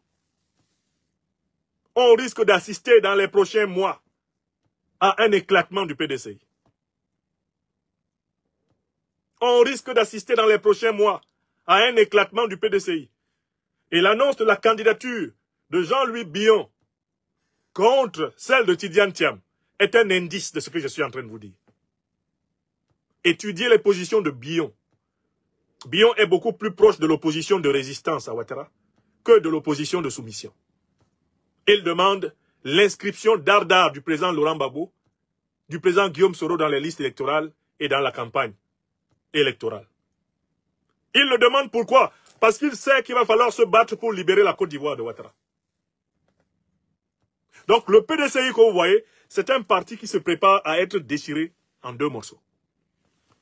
Le PDCI souverainiste, qui a conservé la mémoire originelle, révolutionnaire du parti, et le PDCI collaborationniste incarné par Thiam. Le PDCI de ceux qui sont nés avec une cuillère dans la bouche, une cuillère en or dans la bouche, et qui sont habitués à manger, et qui ne demandent qu'à être redistribués dans la mangeoire nationale. C'est ce groupe-là qui accompagne Thiam. Et Thiam lui-même a grandi et évolue politiquement dans l'idée que le pouvoir lui appartient naturellement. La preuve, Obama lui a écrit une lettre pour lui dire que vraiment, il aimerait collaborer avec lui pour le développement de l'Afrique. Voilà de quoi se nourrit cette bourgeoisie. Des illusions spéculaires, hein, des encouragements de classe, des flatteries de classe entre eux. C'est ce qui leur plaît. Comme Obama a dit ça, donc c'est vrai. Les Ivoiriens m'attendent. Voilà comment il fonctionne. Thiam est à la tête du PDCI des fils et des filles d'eux, qui n'a rien à voir avec le PDCI, force de lutte, issue du syndicat agricole ivoirien, qui a résisté contre le colon français et qui va devoir rejoindre la résistance pour libérer la Côte d'Ivoire. Aux côtés des véritables leaders de l'opposition résistante ivoirienne, les présidents Laurent Gbagbo et Guillaume Soro. Le jeu politique se clarifie en Côte d'Ivoire. D'un côté, Ouattara, Tidiane Thiam, Blé Goudé et consorts. De l'autre, Laurent Gbagbo, Guillaume Soro et consorts. C'est ça qui se dessine devant vous. Tant pis pour ceux qui dorment. La bataille est en train de se mettre en place. Et elle sera livrée. On n'a pas le choix. Il faut lutter pour libérer le pays. Et Blé Goudé a déjà choisi d'être du côté des saboteurs de la lutte. Rien que l'idée d'annoncer son congrès, son machin de congrès, là, etc., là, à Gagnoa, c'est une attaque frontale contre le président Laurent Gbagbo. C'est un peu comme si le président Laurent Gbagbo décidait d'aller faire le congrès de lancement, je ne sais pas, de sa candidature du PPACI à Daoukro, ou je ne sais pas, à faire Kessé-Dougou. Tout le monde sait quel message ça voudrait dire. Vous voyez, il y a des messages qui sont politiquement écrits pour ceux qui savent lire. Blé Goudé est chargé de porter les stockades contre le président Gbagbo. Et il le fait. Et il le fait sévèrement ici. La suite. J'essaie de Simone Gbagbo et bien d'autres partis politiques, nous retrouvons constamment pour travailler autour des thématiques relatives aux réformes de la commission électorale indépendante et comment nous allons projeter. J'espère que vous continuez à noter ces bégaiements. Chaque fois qu'il doit parler en tant qu'opposant, il a du mal. Parce qu'il est passé depuis très longtemps du côté des courtisans, des proposants. Donc ce qu'il dit en tant qu'opposant politique, il récite un catéchisme auquel il ne croit pas lui-même. Puisqu'il sait que de toute façon, il fait partie du plan de la capture de l'État de Côte d'Ivoire par Ouattara. Donc, quand il doit parler en tant qu'opposant, Blé Goudé récite des fiches. Il parle du bout des lèvres, son cœur n'est pas dans ce qu'il dit. D'où son bégaiement. Il cherche ses mots, parce qu'il ne croit pas en ce qu'il dit. Nous retrouver, nous travailler ensemble, et puis travailler ensemble. C'est à cela que nous travaillons. Mon Dieu. Depuis votre retour au pays, vous n'avez pas revu... Nous allons nous retrouver et puis travailler ensemble. C'est à cela que nous travaillons. Vous voyez, les tautologies, les redondances dans ces propos sont le signe, en effet, d'un individu creux. Nous allons nous retrouver et travailler ensemble. C'est à cela que nous travaillons. Il a dit quoi? Pourquoi il a ajouté c'est à cela que nous travaillons? Vous voyez, il fait des phrases, mais il ne dit rien. Il ne dit rien parce qu'il est mal à l'aise. Il n'est pas dans l'opposition. C'est un satellite du pouvoir qui est là. Il est chargé de semer la pagaille dans l'opposition. C'est un marmailleur de l'opposition ivoirienne. Pour le compte de Ouattara Draman. C'est ce qu'il est. D'où son malaise. Il ne sait même plus parler comme opposant. On se demande même si un jour il a été opposant. Tellement il ne sait pas parler comme opposant. Il n'a pas de discipline, il n'a pas de fluidité. Il n'a pas de pugnacité. Blé Goudé, c'est un lion sans dents. Il mord mollement sur un os qui ne peut de toutes les façons pas décharner. C'est grave, hein? Vu Laurent Gbagbo, n'est-ce pas? Non. Et vous ne lui avez pas parlé depuis 2 ans et demi? Non. Le 6 avril dernier, en meeting, il vous a accusé de gonfler un petit peu votre importance pendant votre séjour commun à La Haye. Vous disiez que vous faisiez la cuisine pour eux. Il a dit non, c'est pas lui qui payait pour cela. Comment est-ce que vous l'avez-vous pris? Comme une sorte d'humiliation, de volonté de vous remettre à votre place? Je connais ma place. Je suis africain, mais je respecte les aînés. Je n'ai pas à me mettre en compétition avec le président Gbagbo. J'ai un projet. On s'arrête là. Il connaît sa place, ça veut dire quoi? C'est celle que le président Gbagbo a dite. Le président Gbagbo a dit qu'il n'était pas ce qu'il prétendait être. Donc Blé Goudé avoue que ce que le président Gbagbo a dit était vrai. Le droit d'aînesse en Afrique ne consiste pas à approuver les mensonges des aînés. Si le président Gbagbo avait menti, Blé Goudé avait l'occasion de dire là, non, j'étais le cuisinier principal. Et voici les preuves. Le président Gbagbo a dit, il est arrivé à Blé Goudé de cuisiner, mais il n'était pas notre principal cuisinier. Et c'est pas lui qui donnait l'argent. C'est ma femme. Le président Gbagbo a été là, factuel et empirique. Il n'a pas fait d'affirmation lunatoire. Il n'est pas allé dans la circonlocution ou la périphrase. Il a dit des choses factuelles. On avait un cuisinier principal. C'était pas Blé Goudé, c'était un cuisinier secondaire. D'un. Et de deux, l'argent qui nous permettait de manger est celui qui était donné par ma femme. Voilà. Donc, en effet, le doyen l'a mis à sa place. Sa place dans la prison, c'était celle du cuisinier secondaire. Le doyen n'a pas menti sur lui. Le droit d'aînesse en Afrique ne dit pas que vous devez accepter qu'on mente sur vous. Il n'y a aucun droit d'aînesse basé sur l'injustice et le mensonge. Un aîné injuste et menteur, de fait, est déchargé des avantages de l'aînesse. Tu es mon aîné, tu mens sur moi, tu n'es plus mon aîné à compter de cet instant. L'aînesse est mal interprétée par ceux qui l'ont mal comprise. L'aînesse est une aînesse vertueuse. C'est une aînesse qualitative. Ce n'est pas simplement une aînesse quantitative. Tu es un aîné respecté, non pas simplement parce que tu as plus d'années que moi, mais parce que tu as des qualités morales avérées auxquelles tu te tiens. Je t'admire en raison de l'expérience, mais également de la sagesse de ton comportement. J'ai 52 ans, tu en as 60, tu te comportes comme un con, tu n'es pas mon aîné. Au sens profondément africain du terme. Car il y a des enfants de 10 ans, il y a des enfants de 70 ans et des vieillards de 10 ans. La logique africaine de la sagesse n'a jamais établi une équivalence entre la quantité d'années et la sagesse. Le droit d'aînesse, dans la symbolique de la tradition africaine, est lié à la sagesse équivalente, requise. Tu es plus âgé que moi, tu te comportes comme un fou. Tu es plus âgé que moi, tu es un pervers. Tu n'es pas mon aîné, tu es juste plus âgé que moi. D'accord? Au sens noble du terme, l'aîné est celui qui incarne des qualités admirables pour ses cadets. Et qualités qu'il a cultivées au fil de l'expérience. Donc, dans le cas d'espèce, Perelman rappelle que l'aîné, le président Laurent Gbagbo, a bel et bien rappelé la place de Blé Goudé à ses côtés. Blé Goudé ne peut pas contester les faits Il ne peut pas dire que c'est lui, Blé Goudé, qui donnait l'argent pour manger à la haie. Voilà la vérité. Il ne peut pas dire que c'est lui qui était le cuisinier principal. Puisque le président Gbagbo a précisé qui cuisinait. Deux faits. Il faut faire très attention aux historiens. Les historiens de formation sont intraitables parce que ce sont les maîtres des archives. Quand tu as affaire à un historien, il faut bien préparer ta fiche factuelle. Parce que les historiens, là, c'est les rois de l'archive. Ils peuvent te dire, tel jour, à telle heure, tu as fait ça. Quand tu vas dire, oh, il dit, voici la preuve, 1, que tu as fait ça. Voici la preuve 2, que tu as fait ça. Voici la preuve 3, que tu as fait ça.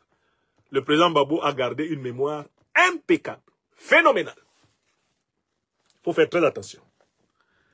Donc, il a frappé 2 cocotas sur la tête de son cadet, Charles Blé Goudé, mais des cocotas justifiés.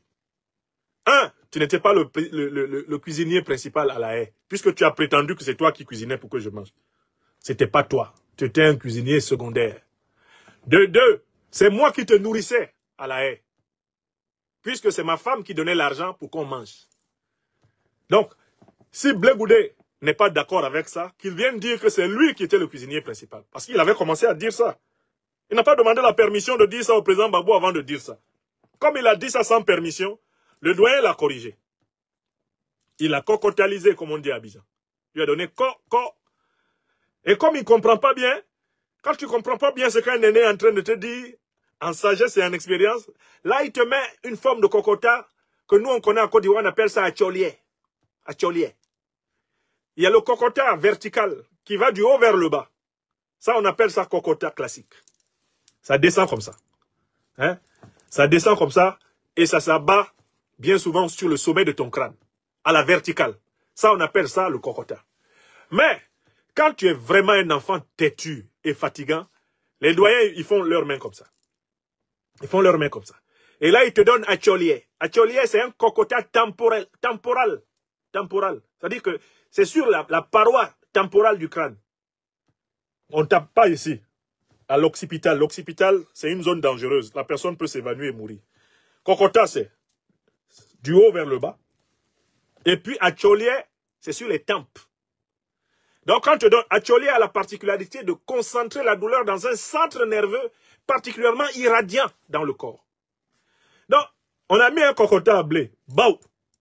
Ça fait co. Il n'a pas compris. Donc, le président Gbagbo a préparé un acholier et il lui a mis acholier sur le côté. Acholier, c'est la nourriture même qu'on mangeait là. Voilà, c'est ma femme qui a amené. Je t'ai nourri tout le temps que tu étais là. Ça s'appelle acholier. Bon, quand on te donne acholier, tu frottes le coin. Cocota, l'une des méthodes pour faire baisser la douleur, c'est que tu dois frotter l'endroit où on a mis le cocota. Acholier, là, tu dois vraiment bien masser parce que c'est acholier. Qui n'a pas pris acholier en Afrique, là, avec nos doyens, là? Acholier, lui, il est sans bruit. Mais vraiment, acholier, il te trouble complètement. Complètement, acholier est troublant. Et puis, il a des vibrations. Il a des vibrations telluriques, acholier. C'est ce que le doyen lui a donné. Cocota, tu n'étais pas le cuisinier principal. Acholier, c'est ma femme qui nous nourrissait. Donc, petit, il faut te taire. Et puis, sais-tu, qu'est-ce que vous voulez que Blé Goudé dise là? C'est pas lui qui a acheté la nourriture. C'est le président Gbagbo. Qu'est-ce que vous voulez qu'il dise? C'est pas lui qui était le cuisinier principal. Le président Gbagbo a même donné le nom du cuisinier principal. Et le cuisinier principal, là, il est vivant. Si Blé Goudé dit non, c'est faux, le monsieur va venir dire, hé, Blé, toi aussi. Toi aussi. Voilà. Donc, ne tombez pas dans le panneau du bonhomme. Son soi-disant respect pour les aînés n'a ici aucun sens. Ça ne veut rien dire du tout. C'est pas une affaire de respect pour les aînés. Parce que s'il respectait l'aîné, il n'aurait pas dit qu'il était son cuisinier. C'est lui qui a commencé à révéler les détails privés de leur vie à la haie. C'est lui. C'est pas le président Gbagbo. Hein. C'est Blé Goudé qui est sorti pour dire comment il a cuisiné. C'est lui qui nourrissait le président Gbagbo. Le président Gbagbo a dit, ah bon? Bon, petit, je vais te donner un cocota. Et ensuite, j'ajoute un acholier. Voilà. Cocota, c'était pas toi le prisonnier et le cuisinier principal. Acholier, c'est ma femme qui donnait l'argent pour qu'on mange. C'est-à-dire, tais-toi 2 fois. faut te taire. Voilà. La suite. C'est bientôt fini. J'ai pour les Ivoiriens, sur lequel mes camarades et moi, nous travaillons. Ah, ils travaillent sur Moi, ça. je fais un choix pour un parti politique et s'assumer n'est pas une cessation de collaboration en principe. Je veux un État démocratique et je veux qu'on me prenne tel que je suis, avec mes différences. La avec mes rupture objectifs. avec Laurent Gbagbo est actée. Autant J'aime le dire, pas Charles trop le- Blé Goudé. Moi, Vous j'aime- n'osez pas le dire, mais elle est là. Non, en fait, moi, j'aime pas parler de rupture. Les relations humaines font partie des variables. Dans des moments comme ça, comme ceux que vous décrivez, il faut savoir raison garder, ne pas dire un mot en plus, opposer un autre acte. Moi, je suis focus sur mon objectif. Je vais diriger la Côte d'Ivoire un jour et j'y travaille. Le reste, c'est un problème de personne. Non, mais pourquoi il est prudent, Blé Goudé? Parce qu'il dit qu'il va à Gagnoa défier le président Babou. S'il bande ses muscles et que finalement il est humilié à Gagnoa, c'est pas bon pour lui. Il veut y aller en serpent, en se faufilant dans l'herbe, comme un mamba vert, pour entrer dans la population à Gagnoa tranquille. Si il ne veut pas avoir de problème, il ne faut pas qu'il hausse le ton.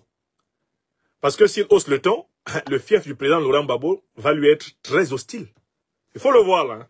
C'est là où il se souvient des conseils que le président Gbagbo lui a donnés. Quand on t'envoie, il faut savoir t'envoyer. Il est chargé de porter une estocade frontale contre le président Laurent Gbagbo. Mais il sait à qui il a affaire. Ça, c'est la moindre des choses. Blé Goudé sait que le président Laurent Gbagbo était un redoutable animal politique. Zone politikon, disait Aristote. Tu viens dans son fief.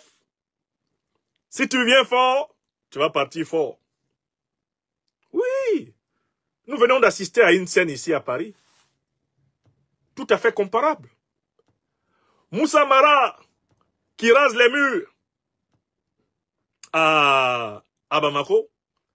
Il est venu en diaspora ici en se disant en diaspora, je vais pouvoir faire mon numéro. Il va dans un foyer africain à Vitry. Il commence son discours.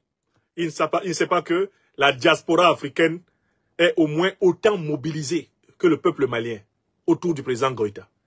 Je ne sais pas qui lui a dit qu'ici en diaspora, il y aurait la moindre hostilité envers les leaders panafricanistes du Sahel. Il ne se rend même pas compte que les leaders panafricanistes du Sahel sont les hommes politiques les plus populaires de toute l'Afrique et de toutes les diasporas. Voilà Moussa Mara qui vient. Il vient au foyer à Vitry, on pensait qu'il était venu boire un peu de déguerre, ou bien manger du tchèp boudienne, ou bien manger du riz sauce arachide, ou bien manger du thau. Il a le droit, si c'est ça qu'il voulait manger.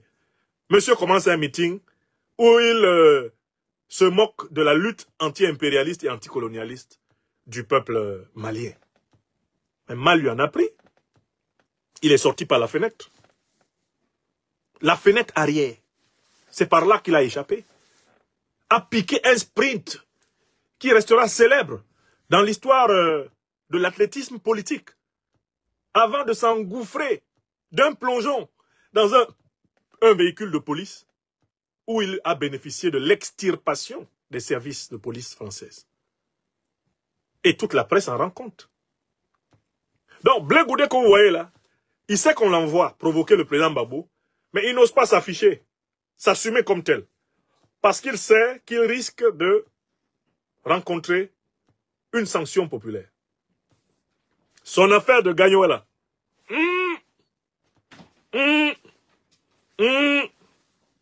Blé Goudé sait que c'est une provocation.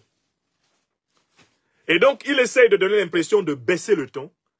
Il essaye de donner l'impression d'être conciliant, d'être compréhensif, pour mieux réaliser la mission que Ouattara lui a donnée, en procédant, pour ainsi dire, par le soft power.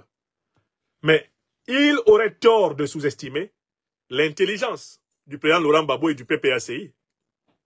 Mieux encore, l'intelligence du peuple ivoirien, qui sait désormais que lui, Blé Goudé,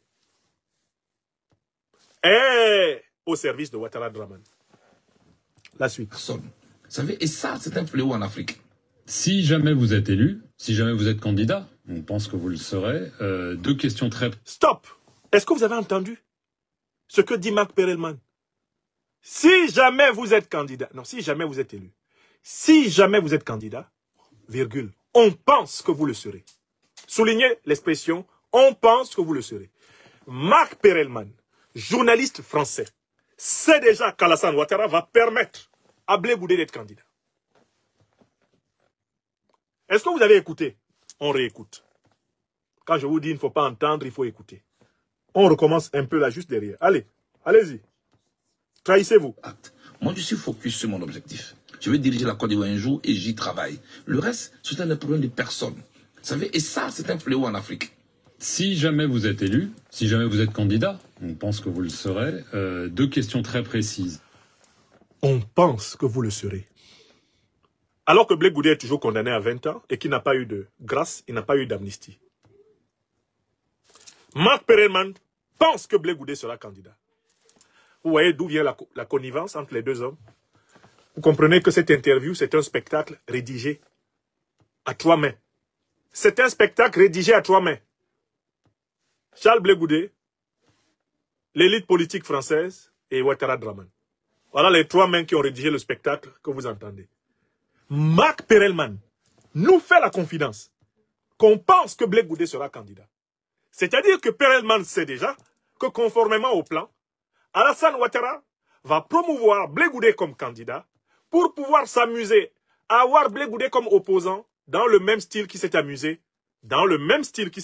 à avoir soi-disant comme opposant Kona Kwadio Bertin en 2020. Tout le monde savait que Kakabe n'était pas un opposant, que c'était juste un faire-valoir, un prétexte, un alibi, un accompagnateur, un rythmeur de la mascarade électorale de Ouattara. Perelman vient de lâcher le pot aux roses. Il vient de nous le faire découvrir. Perelman nous dit qu'on pense en France, c'est-à-dire au niveau du pouvoir politique français, que Blé Goudé Charles sera candidat à l'élection de 2025. C'est-à-dire que dans le scénario qui a été préparé, il faut qu'il soit candidat. Pendant qu'on va empêcher Guillaume Soro, empêcher Laurent Gbagbo d'être candidat, afin qu'Alassane Ouattara dise qu'il a battu le candidat de l'opposition, un peu comme en 2020, il a prétendu avoir battu Kakabe, alors que le monde entier sait que c'est lui qui a suscité la candidature de Kakabe, comme le monde entier sait maintenant que c'est Ouattara qui va susciter la candidature artificielle de Charles Blé Goudé. Écoutons une 3e fois pour que vous soyez sûr d'avoir bien écouté de la bouche de Perelman l'annonce du plan qui a été préparé par Alassane Draman Ouattara, les néocolonialistes français et Charles Blé Goudé. Écoutez bien encore. Allez, je reprends cet endroit-là. Une 3e fois. Et j'y travaille. Le reste, c'est un problème de personne. Vous savez, et ça, c'est un fléau en Afrique. Si jamais vous êtes élu, si jamais vous êtes candidat, on pense que vous le serez, deux questions très précises. Les relations avec la France, vous avez été souvent accusé d'incarner l'anti-France pendant la crise électorale d'il y a... Fléau en Afrique. Si jamais vous êtes élu, si jamais vous êtes candidat, on pense que vous le serez, deux questions très précises. Les relations avec la France... Donc vous avez entendu, Marc Perelman nous annonçait que du côté français, on sait que Blé Goudé sera candidat. On pense que Blé Goudé sera candidat. Donc en fait, Perelman est au courant du véritable plan de Ouattara et de Blé Goudé. Blé Goudé va servir de faire valoir à Ouattara. Ouattara va exclure la véritable opposition, comme il l'a fait en 2020. Il va inclure la fausse opposition. Et il va se donner le beau rôle d'avoir battu la fausse opposition, qui n'est rien d'autre en réalité que la somme de ses marionnettes à lui, comme il l'a fait en 2020. D'où ma formule. Blé Goudé se prépare à être en 2025 le Kakabe de Ouattara en 2020. Une 2e fois. Blé Goudé se prépare à être en 2025 le Kakabe de Ouattara en 2020. Une 3e fois, écrivez ça. Blé Goudé Charles se prépare à être en 2025 le Kakabe de Ouattara en 2020. Est-ce que c'est clair pour tout le monde? Il faut être aveugle d'esprit pour ne pas avoir compris, grâce à la révélation de Marc Perelman, le véritable plan de la France-Afrique contre le peuple ivoirien. Une élection artificielle, truquée d'avance, par l'exclusion des véritables candidats de l'opposition, une opposition de pacotille incarnée par un Charles Blé Goudé et un Alassane Ouattara qui continue à capter, Charles Blé Goudé a utilisé le mot, capter les Ivoiriens, à capturer les Ivoiriens, à capturer l'État de Côte d'Ivoire pour son clan et ceux qui lui sont soumis. Est-ce que c'est clair? Maintenant, continuons à écouter pour finir comment Charles Blé Goudé se comporte par rapport à la question du néocolonialisme français. On va découvrir un Charles Blé Goudé conciliant envers le néocolonialisme français, comme jamais on en a vu un. On va découvrir un Charles Blé Goudé ambigu sur la question de la libération, de la Côte d'Ivoire, du joug du néocolonialisme français. C'est un moment triste de l'histoire de la politique ivoirienne. Charles Blé Goudé en posture de capitulaire. Écoutez ce qu'il va dire maintenant à propos des relations entre la France et la Côte d'Ivoire. L'individu que l'on a vu avec un matelas et une casquette devant le 43e Bima à Abidjan, écoutez ce qu'il va dire de la domination française en Côte d'Ivoire. Ça fait pitié. Écoutez. Je reprends juste un peu pour que la logique... Je vais diriger la Côte d'Ivoire un jour et j'y travaille. Okay. Le reste, c'est un problème de personnes. Ouais. Vous savez, et ça, c'est un fléau en Afrique. Si jamais vous êtes élu, si jamais vous êtes candidat, on pense que vous le serez, deux questions très précises. Deux questions très précises. Avec la France, vous avez été souvent accusé d'incarner l'anti-France pendant la crise électorale d'il y a plus de 10 ans. Je vous posais deux questions. La base militaire française de Port-Bouët, si vous êtes président, vous la fermez? Ce n'est pas à moi de la fermer. La France et moi, nous allons juger ensemble. Très bien. Vous avez entendu Blé Goudé? Désormais, Blé Goudé n'est plus pour la fermeture de la base militaire française en Côte d'Ivoire. Et vous allez entendre qui doit décider de la fermer. Selon Blé Goudé. Si Blé Goudé, par malheur, est au gouvernement avec Ouattara, ou si Blé Goudé, par malheur, dans un mauvais rêve, était président de la Côte d'Ivoire, qu'est-ce qui se passe? Ça ne vous rappelle pas les aventuriers ambigus de Dakar? Écoutez. Écoutez bien. De Port-Bouët, si vous êtes président, vous la fermez? Ce n'est pas à moi de la fermer. La France et moi, nous allons juger ensemble de son... La France et moi, nous allons juger ensemble de l'utilité ou pas de la base. Ça, ce sont exactement les éléments de langage que Bassirou Diomaye Faye et Ousmane Sonko ont adoptés une fois qu'ils ont pris le pouvoir. Ça vous rappelle quelque chose? Quand ils n'étaient pas au pouvoir et qu'ils étaient dans l'opposition radicale, la France devait enlever son cou. Et son genou du cou de l'Afrique, n'est-ce pas? Blé Goudé, que vous voyez là, a fait des meetings avec son matelas et sa casquette devant la base militaire française d'Abidjan pour demander à l'armée française de quitter le sol ivoirien. On a un nouveau Blé Goudé qui va demander à l'occupant de se désoccuper tout seul. On a un nouveau Blé Goudé qui va prendre des décisions sur la Côte d'Ivoire en concertation avec la France. C'est-à-dire, en fait, on a un Blé Goudé qui ne reconnaît pas l'indépendance,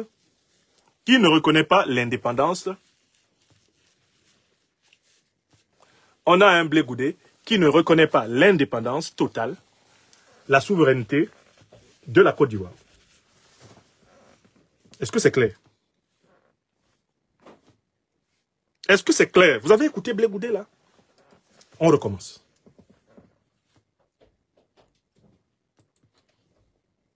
Militaire française de Port-Bouët, si vous êtes président, vous la fermez? Ce n'est pas à moi de la fermer. La France et moi, nous allons juger ensemble de son utilité. Elle n'est plus utile. Parce que aujourd'hui, les mentalités ont évolué. Donc, Blé Goudé est contre la souveraineté de la Côte d'Ivoire, puisque les décisions souveraines de la Côte d'Ivoire seront prises par la France. La France d'abord. Et moi. Vous avez compris l'ordre de préséance. Blé Goudé, à vous, est venu faire publiquement son allégeance à la domination française en Côte d'Ivoire. Il est venu rassurer l'élite politique française. La France et moi. La France au-dessus de moi, moi en bas. Blé Goudé s'assume. Blé Goudé s'assume. Donc désormais, comme un partisan de la France-Afrique. Est-ce que c'est clair? Tout ce qu'il raconte après n'a aucune valeur. À partir du moment où un président qui serait élu à la tête d'un pays a besoin de consulter le président d'un autre pays pour prendre une décision qui relève de la souveraineté de son pays, ce n'est pas un président, c'est un valet, c'est un vassal. Blé Goudé n'est rien d'autre qu'un valet et un vassal de plus du néocolonialisme français. Écoutez ensuite ce qu'il raconte. Les besoins évoluent. Partout en Afrique, les présences militaires étrangères sont donc décriées. Il faut donc acter qu'il faut revoir, repenser tous ces partenariats et voir qu'aujourd'hui, il faut éviter les pressions et les passions inutiles pour que... Voilà. On retrouve le nouveau Blé Goudé qui évite les pressions et les passions inutiles. C'est-à-dire qu'en fait, qui ne pourra pas décider. C'est un valet, il supplie. Ouattara, je lance un appel, je ne lui fais pas pression. À la France, je vous lance un appel. Est-ce que vous ne pensez pas qu'il vaut mieux retirer vos bases, s'il vous plaît? Si c'est comme cela, Kassimi Goïta, si c'est comme ça qu'Ibrahim Traoré et Abdourahmane Tiani avaient fonctionné, les troupes françaises stationneraient encore au Mali, au Burkina Faso et en Côte d'Ivoire, et au Niger. Oui ou non? Vous êtes d'accord avec moi? Vous pensez que le président Assimi Goïta a demandé au président Macron l'autorisation de lui demander de retirer ses troupes? Vous pensez que le président Ibrahim Traoré a demandé au président français l'autorisation de lui demander de retirer ses troupes? Vous pensez que le président Tiani a demandé au président américain Joe Biden l'autorisation de lui demander de retirer ses troupes? Non. Les chefs d'État du Mali, du Burkina et du Niger ont informé les autorités françaises, européennes, américaines de leur décision souveraine de leur demander de retirer leurs troupes. La seule chose qui a été l'objet d'une négociation, c'est le calendrier de retrait. Le calendrier de retrait peut être discuté. Parce qu'il faut faire preuve d'humanité et de responsabilité quand on gère un État. C'est vrai. Mais jamais le président Goïta n'a demandé l'autorisation au président Macron, n'a procédé à une consultation du président Macron à propos du sort qu'il réservait à la présence militaire française sur le sol malien. Jamais. S'il avait demandé, cette présence militaire n'aurait pas pris fin. Donc, voici quelqu'un qui prétend incarner une nouvelle génération. Et voilà les idées. Voilà l'homme. Voilà à quoi on est réduit. Voilà quelqu'un qui demande que les anciens s'en aillent. Il vise le président Laurent Gbagbo. Mais qui est incapable de penser la révolution africaine pour notre génération. Qui est incapable d'être à la hauteur à laquelle nous appellent les présidents Goïta, Tiani et Traoré. La hauteur de la confédération de l'Alliance des États du Sahel, elle est trop élevée pour Blé Goudé. C'est l'Himalaya pour Blé Goudé. Blé Goudé à côté a le sentiment littéralement d'être, eh bien, que dis-je, un plant d'arachide au pied d'un baobab. Quand il regarde l'AES, il ne voit même pas le sommet. Voilà le comportement, eh bien, des pseudo-opposants africains. On pose des actes qui ne peuvent pas remettre en cause les relations entre partenariats. Pour moi, la base militaire française n'a plus sa raison d'être en Côte d'Ivoire. Voilà. Le franc CFA. On n'a pas besoin de bander les muscles pour ça. Le franc CFA, même question. Mais c'est la même. Bon, on n'a pas besoin de bander les muscles pour ça. Est-ce que les Maliens ont tiré sur l'armée française pour qu'elle parte? Est-ce que les Burkinabés ont tiré sur l'armée française pour qu'elle parte? Est-ce que le Niger a tiré sur l'armée française pour qu'elle parte? Les autorités ont demandé aux autorités françaises de retirer leurs troupes. C'est tout. C'est un acte de souveraineté, monsieur. On n'a pas à s'excuser de décider pour son pays. Je vous rappelle que le général de Gaulle, l'armée américaine voulait rester sur le sol français après la défaite des armées nazies d'Hitler. Le général de Gaulle, chef de la résistance française, chef de l'État français, a en âme et conscience demandé à l'armée américaine de se retirer du sol français. Vous pensez que le général de Gaulle est allé demander au général Eisenhower qu'il allait demander au chef de l'État américain le droit de demander qu'il se retire, ou il leur a dit « Je pense qu'il faut que vous partiez ». Le général de Gaulle a demandé à l'armée américaine de se retirer du sol français. Et il a dit qu'il s'exprimait au nom du peuple français. Et il avait raison. Mais c'est exactement ce qu'ont fait le général d'armée Assimi Goïta, le capitaine Ibrahim Traoré et le général de brigade Abdourahmane Tiani. Ils ont simplement exercé les attributs de la souveraineté étatique. Tout ce que Blé Goudé raconte là, c'est du charabia. Tout ce qu'il raconte là, c'est du charabia. Ça n'a aucune valeur. C'est un langage de vassal, de néocolonisé. C'est un langage d'individus invertébrés. C'est un langage c'est la vieille politique que nulle personne sensée ne veut encore aujourd'hui en Afrique. C'est celle-là qu'incarne Charles Blé Goudé. Voilà. Voilà la vérité de cette affaire. Finissons-en. Même chose. Marc, quand j'arrive à Paris, le billet de franc CFA devient un papier inutile. Or, c'est ici que cette monnaie est battue. Ouais. Est-ce que c'est normal? Oui, peut-être en 1960, c'était utile. Aujourd'hui, nous tous constatons. Voilà, vous voyez, il est chargé de donner l'impression de garder les éléments de langage traditionnels du panafricanisme révolutionnaire. Nous sommes opposés aux bases militaires françaises en Afrique. Nous sommes opposés à la monnaie néocoloniale française, le franc CFA en Afrique, etc. Il répète, mais du bout des lèvres. La preuve qu'il répète du bout des lèvres, c'est qu'il n'utilise pas l'argument qu'il faut, l'argument de la souveraineté. Et parlant du franc CFA, il dit que c'était peut-être nécessaire en 1960. Le franc CFA n'a jamais été nécessaire. Il n'a jamais été nécessaire de voler aux Africains leurs richesses. Aucune injustice n'est nécessaire. Aucune injustice, aucune abomination, aucun pillage, aucune colonisation ne sont nécessaires. Blé Goudé nous dit que pour nos parents qui se sont battus contre le colonialisme français en 1960, ils se sont battus à tort. Il nous dit que les Biaka Boda, les Ruben Oumiobe, les Osende Afana, les Félix Roland Moumier sont morts pour rien. Ils n'auraient pas dû s'opposer. Car le franc CFA était peut-être nécessaire en 1960. Blé Goudé reprend ainsi les arguments des partisans de la collaboration avec la colonisation française. Il essaye de se présenter comme un modéré sur la question du CFA. D'un côté, il veut gagner au râtelier. Il faut que cette monnaie soit supprimée, parce que c'est évident que cette monnaie est une escroquerie, c'est une injustice, c'est une spoliation.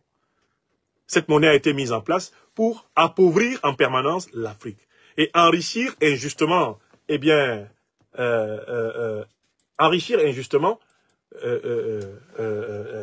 la colonie et la néocolonie française.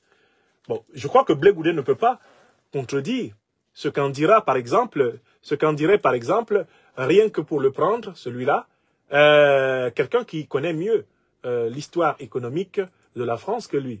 Qui ça peut être là? Donnons-lui la parole. Blé Goudé dit qu'en 1960, le franc CFA était nécessaire.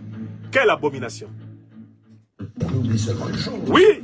C'est qu'une grande partie de l'argent qui est dans notre porte-monnaie vient précisément de l'exploitation depuis des siècles de l'Afrique. Pas uniquement, mais beaucoup viennent de l'exploitation de l'Afrique.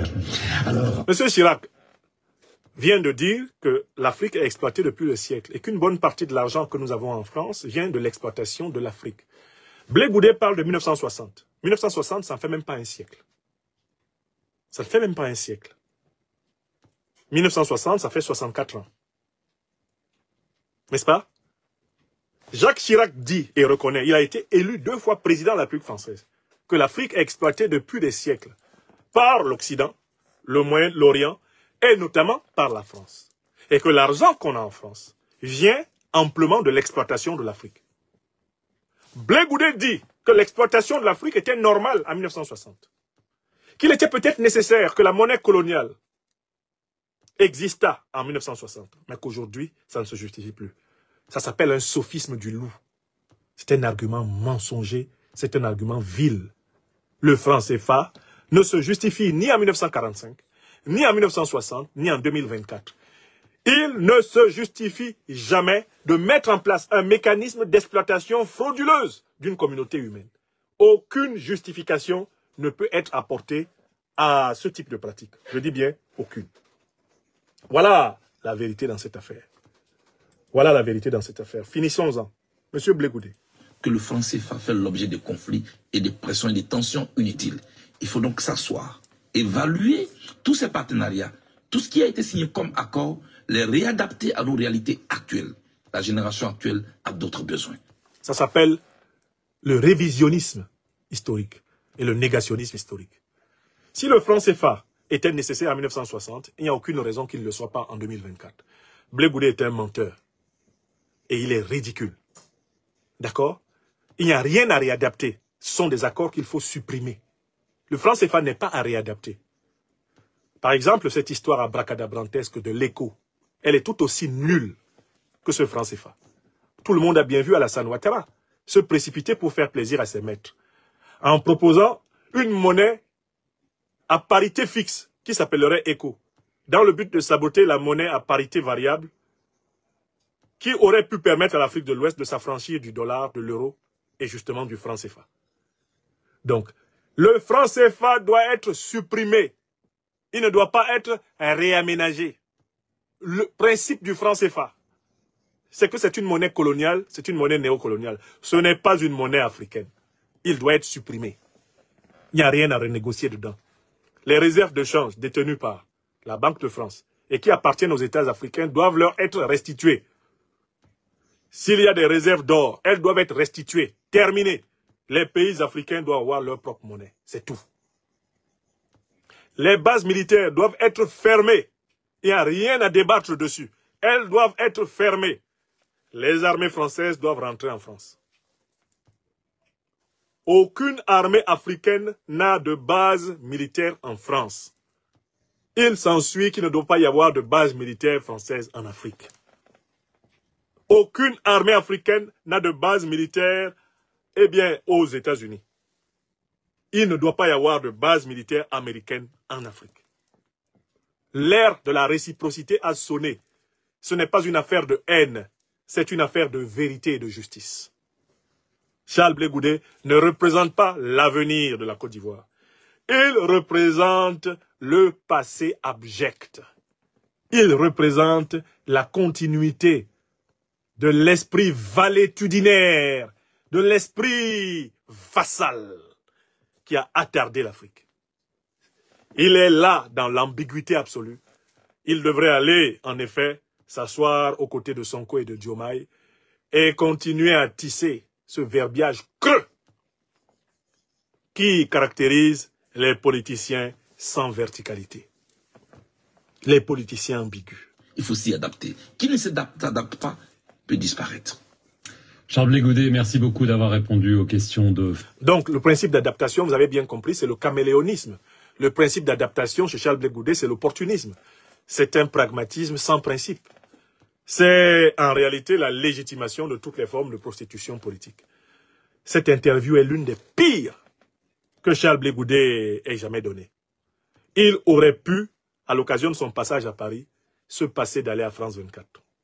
Car là, il s'est dévoilé dans sa hideur la plus abjecte. Je dis bien, dans sa hideur la plus abjecte. Charles Blé Goudé a donné à voir qu'il n'a plus rien à proposer. Rien à proposer aux Ivoiriens. Car Alassane Ouattara lui a enlevé toute sa dignité. Toute sa dignité. Et c'est ce que je voulais montrer. Cette interview est un monument de trahison politique. Trahison d'une génération, trahison de l'opposition ivoirienne, trahison de la vérité morale, trahison de la vérité éthique, trahison de l'Afrique. C'est ça. C'est ça. C'est ce que c'est que cette interview. Veuillez tout simplement vous abonner et activer la cloche de notification pour ne rien rater. Retrouvez KDV Africa sur YouTube, Facebook, TikTok.